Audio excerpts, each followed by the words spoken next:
Now, you can see there's a lot of foliage here that that needs to be processed.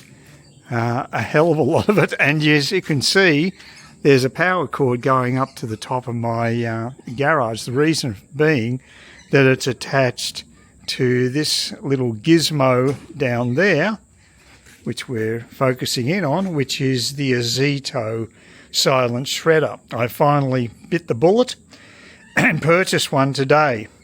And I've put it through its paces. It has definite limitations, there's no doubt about it. I was warned about this by Steve, my neighbour, who found it a bit frustrating to use because it doesn't just turn everything you put through this fairly narrow slot here, you can see. It doesn't actually put it all through like pristine mulch coming through the other end. A lot of cases it will actually jam, so you have to actually prod using something like this, what's left of this particular palm frond uses a poker to go in there to force it through.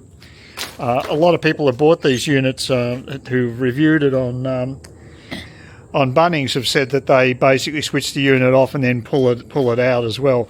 But the mulch it actually does produce is quite reasonable. It's what I want. The bag that comes with it is an absolute joke. And Dale, my intrepid handyman who helped me get this set up today, well, actually, he set it up, to be quite frank. I didn't do anything. I just watched. It didn't take long. It's a very simple process to put together. But I think that this bag is supplied just because they have to have something to collect material, and maybe by law they're required to put in. I'm using one of the Bunnings plastic containers like that to basically transport it. So it's a particularly humid day, but I'm going to get into it. And I've got a hell of a lot of material to get through. You can process these leaves and what have you, but they still tend to jam. And I would suggest that stay clear of the green stuff if you can. I've got plenty of dry material, but the consistency of this mulch I think is quite good. So it'll be good on the garden. So it's fulfilling its purpose. But look, it does have its limitations, like most things in life. Now, what I'm going to do is go down the back here. I've got a little cart that I bought online and assembled myself, and that'll be perfect for transporting the mulch to the backyard. I generally would want it to go down the back here and build that up as a garden bed. And so here's my... This cost me about $80, I think, but it didn't have the proper instructions, and the tyres aren't really pumped up, but it doesn't matter because for light loads like this, it's perfect. So I'll basically take this up to the front of the house, and I'll transport the mulch in the back of this particular cart here. So it's very good for this sort of job. Heavy stuff like soil, it's got limitations again. But in general speaking, it's not bad. So I'll be using this to transfer the mulch, and I'll be doing quite a few loads, I'd say. As you can see, there's a hell of a lot of material here. So, by the way, the cord supplied for the mulcher, for the shredder, look at the size of that, look at the length of that cord. So I had to luckily I had an extension cord, because the closest outlet I've got is actually in the top of my garage. So that worked out all right. But just beware, if you buy one of these sorts of shredders, they have major limitations. You have to have patience. You sometimes have to run stuff through twice. But even though this is a very rough, see the way it's segmented, that's not ideal. And but it is better than not doing it at all. It does provide sort of a very rough mulch. I can probably try putting this through again, but we'll just see how it goes. But yeah, limitations. The other area that I've had to actually adjust to is the editing.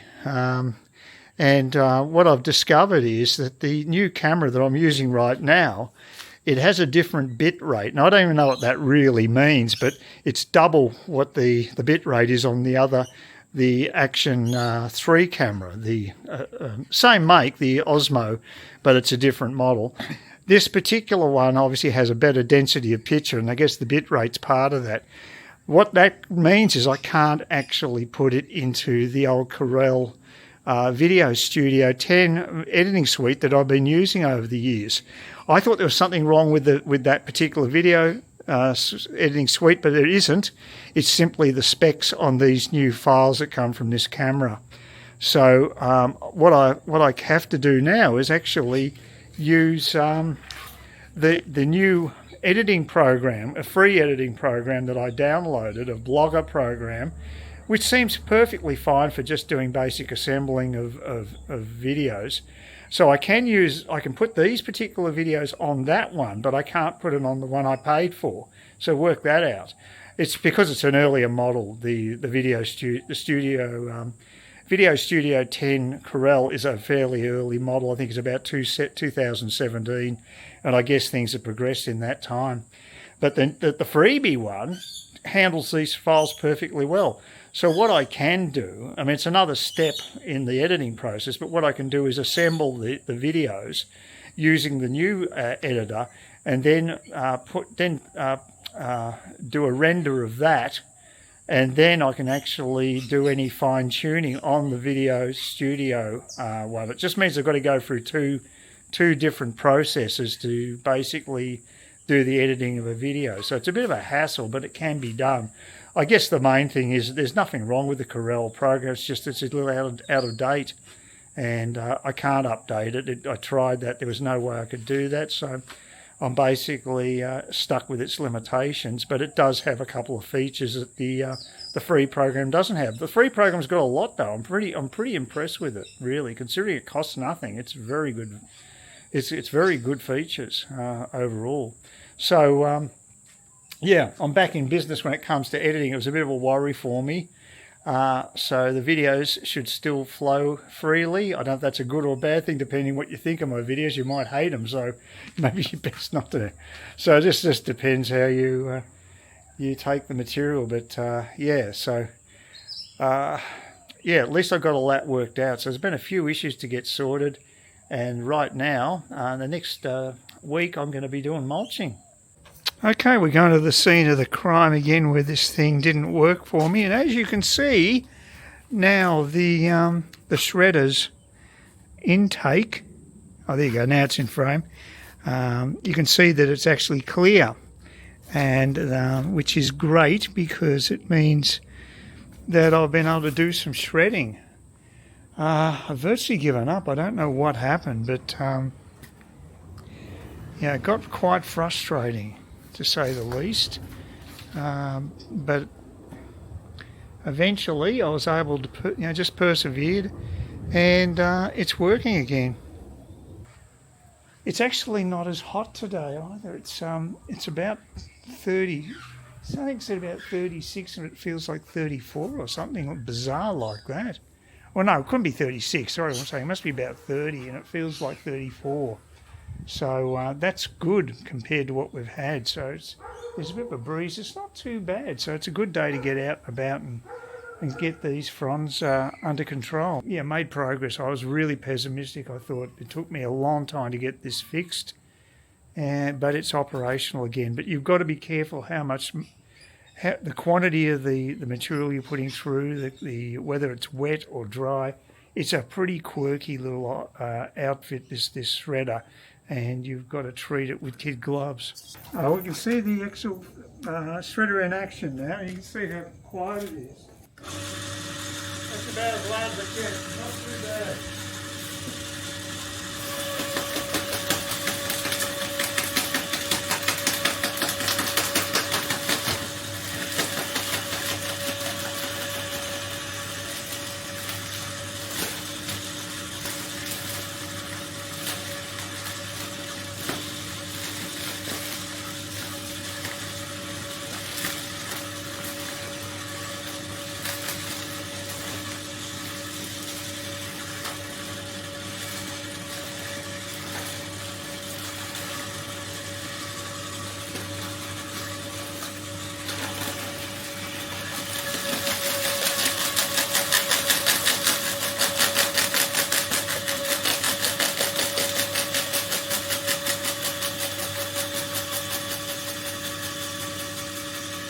So there you have it.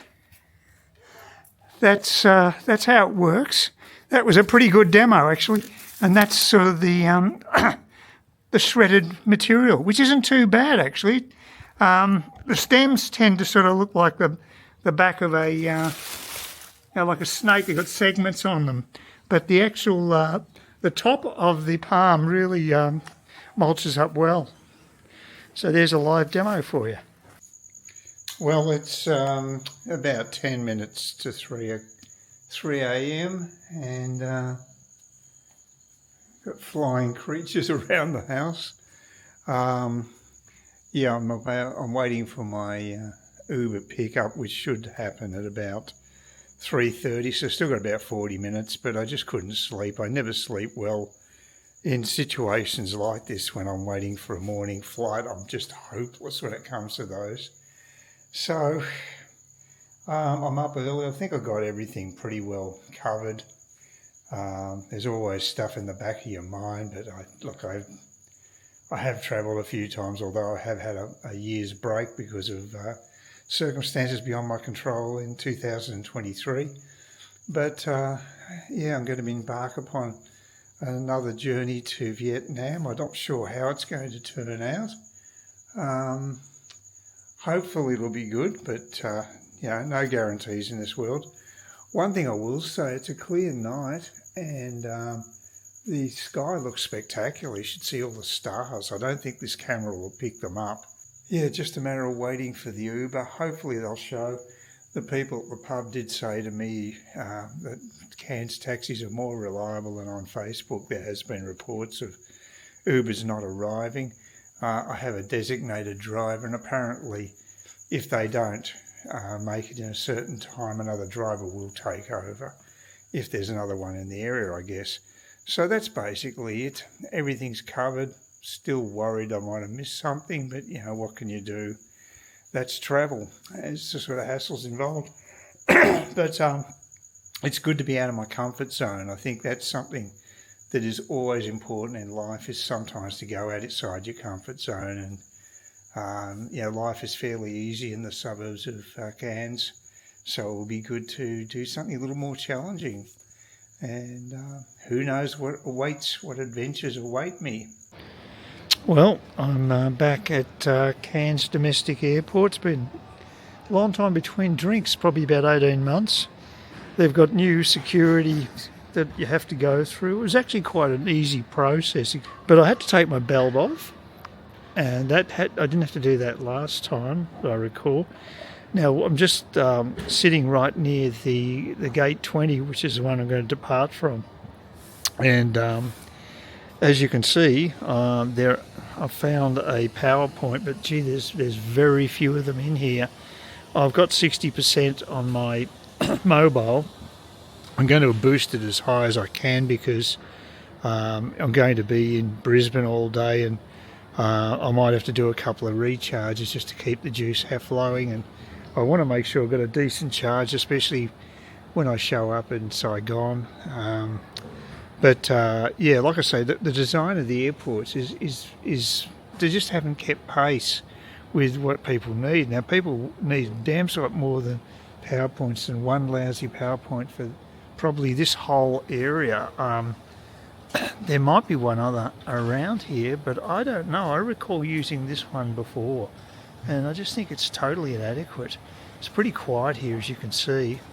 And everything went very smoothly. The Uber guy turned up probably a minute or two before his time. He says he does nearly all of his business in the mornings. He gets a stack of airport runs, so he's doing quite nicely actually. And Uber drivers get about 75% of the fare. So I paid $51.50, I think, for mine, so he's going to get over $30 at least for taking me into the airport. So yeah, that's good to hear, because I wasn't sure. In the case of, say, a Cairns taxi driver, I assume that they'd be getting a much lower percentage, because I think, well, Cairns taxis themselves actually supply the cars, so it's a different business model. But But I had no problem getting the Uber today, and I'm glad I went with it because it saved me $25 compared to getting a Cairns taxi. Admittedly, the Cairns taxis, they have to pay insurance and stuff, so they've got other overheads apart from that. So there you go. There's my mobile is getting nicely recharged. I can now relax. It's just a little after 4 o'clock in the morning.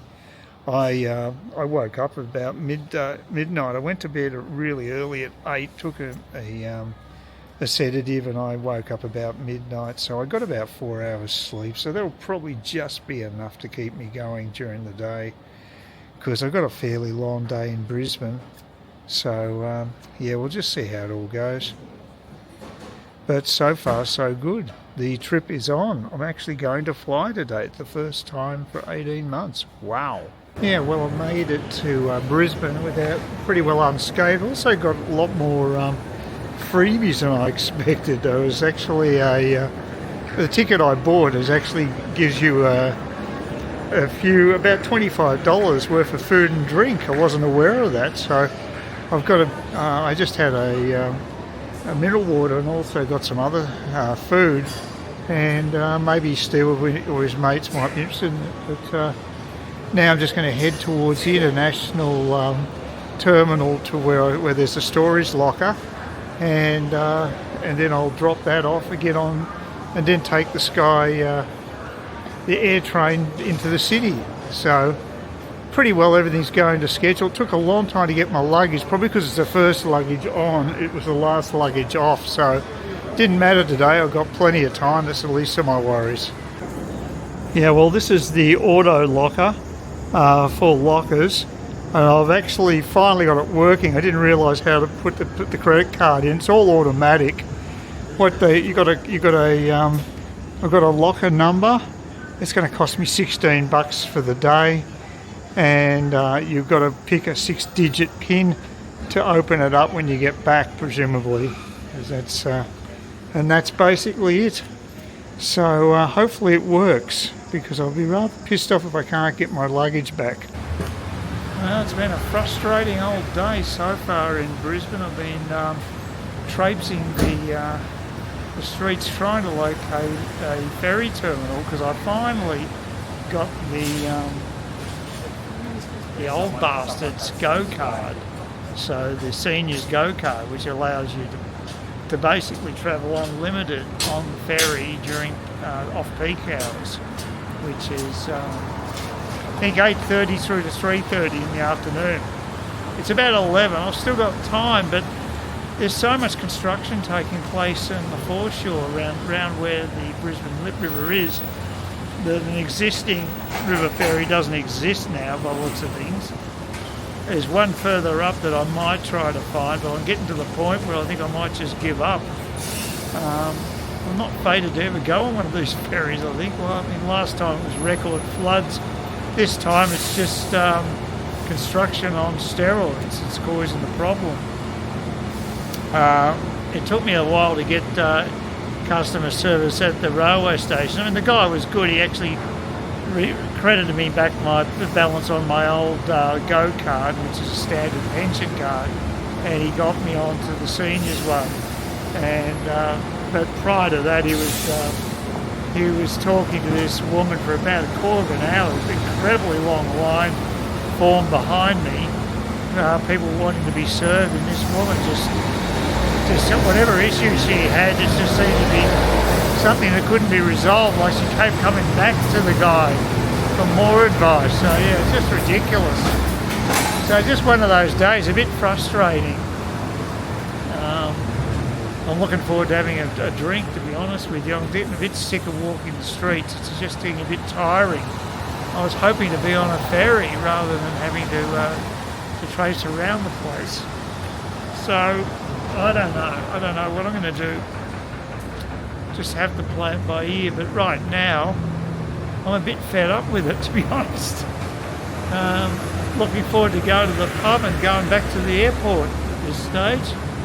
And the weather's not exactly benign either. It's quite wet now. So all in all, a bit of a bust. So there you go. There's an idea of what the street's looking like at the moment. Pretty wet, and like I said, I think the terminal is over this direction I'm pointing at right now, but I'm starting to wonder if I'll ever make it. I don't know. Also the GPS doesn't seem to be working as well as I would have expected, so yeah, it's been frustrating. Well, success. I finally found the damn thing. This is the free one, actually.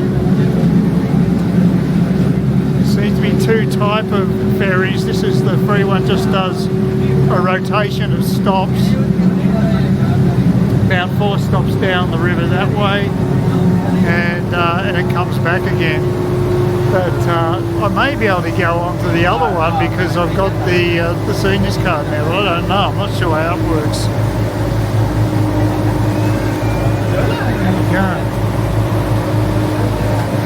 Could be a better day weather-wise, but you can't have everything. Well, at least finally can say that I've been on it. That's the other one there. Oh no, that's another one of the free ones. Okay.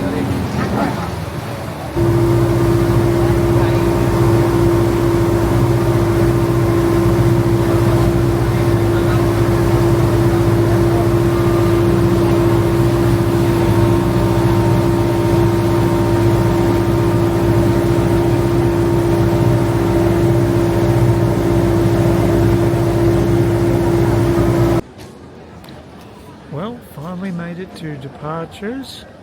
I'm about an hour early, which is okay because I didn't want to have any stress.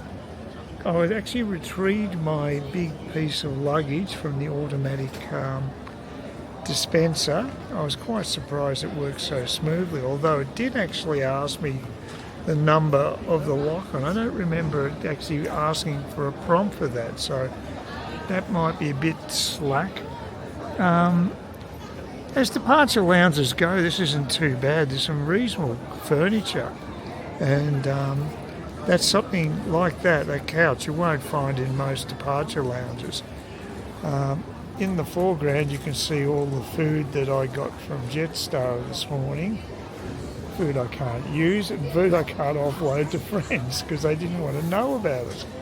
So maybe we are the lucky country, but I'm almost tempted to try a couple of the veggie chips to see how bad they are. Yeah, it's a bit of a shame that I'll just be turfing that stuff, but I just don't want to take the risk of eating any food prior to the flight.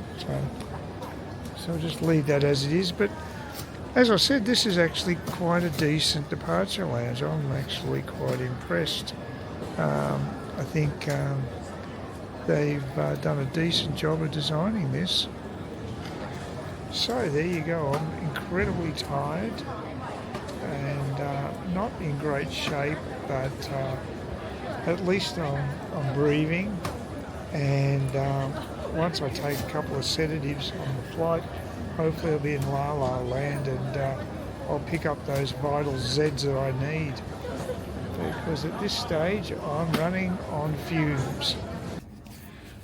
Okay, I'm in the inner sanctum now, just waiting to be called up for boarding in probably an hour and a half, so it's still a fair way to go, but yeah, got through security. Passport was really easy these days because it's just done electronically. They just scan your passport, take your photo, and that's it basically, so that's really easy. Security, usual stuff, but quick. There wasn't any hassles with it. So the signage here's probably not up to scratch, but that's about my only beef. I think actually the airport's pretty damn good overall. And I'm in a quiet area just here at the moment. That's probably because we're so early, but just happy to get all the formalities out of the way. Now it's just a matter of me suffering through a 8.5 hour flight, which hopefully will be negated to some extent by a couple of sedatives that will knock me out, and I won't even be aware of most of the trip. Depends what the passengers around me are going to do, because I've got an aisle seat this time, which may not be the smartest move, and maybe I should have gone with window, but we'll see. We'll see, depending on who you're sitting with, really. Yeah, at least all the bureaucracy's out of the way, and now it's just a matter of me waiting to get on board and get some shut-eye, hopefully. Please consider subscribing to my channel if you think there's anything there of use to you, or entertainment or whatever.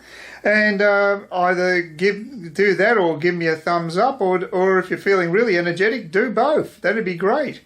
But please don't ignore me. That's the worst thing you can do on YouTube, is be ignored.